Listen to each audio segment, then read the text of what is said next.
I don't know who this man is. I don't know if he's right or wrong on any of the other things that he preaches on, but I know that he's right here. Satan will change the name of sin to make sin adaptable to accept. So instead of changing our ways, we will change the wording. Instead of pedophilia, we'll call it minor attracted people. Instead of mental illness, let's call it gender dysphoria. Instead of gender mutilation, let's call it gender transitioning.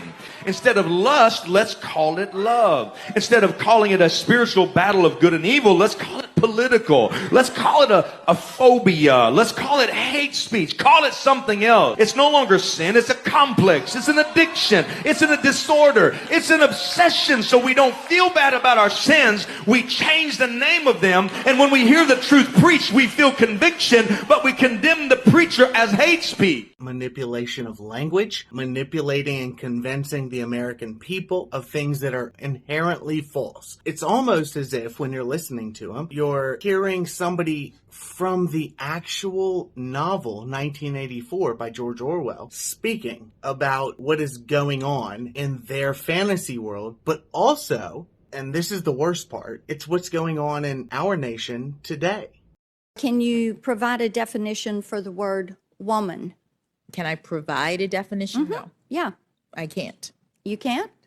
Not in Okay. this context. So you I'm not a believe biologist. the meaning of the word woman is so unclear and controversial that you can't give me a definition?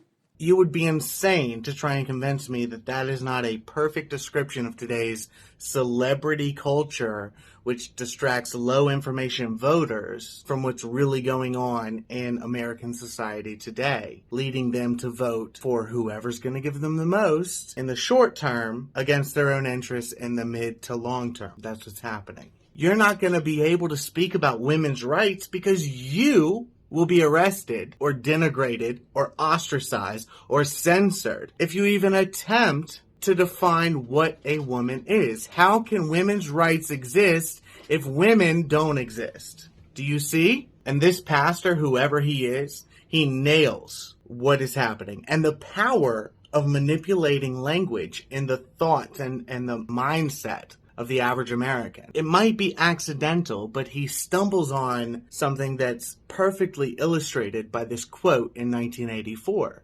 Don't you see the whole aim of Newspeak is to narrow the range of thought? We shall make thought crime literally impossible because there will be no words in which to express it.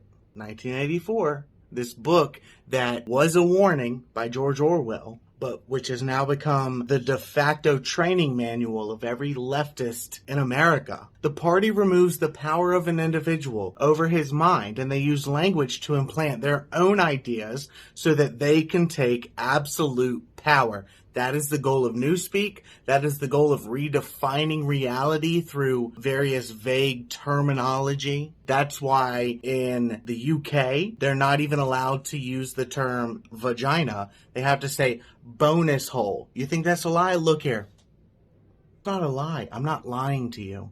This is the fact of the matter. Changing language. We think using language. That's the way we think. If they change the language, especially to the extremes that they're attempting to change it now, they change the thought process. And that's how they control us. Don't doubt me. You know what? Whatever.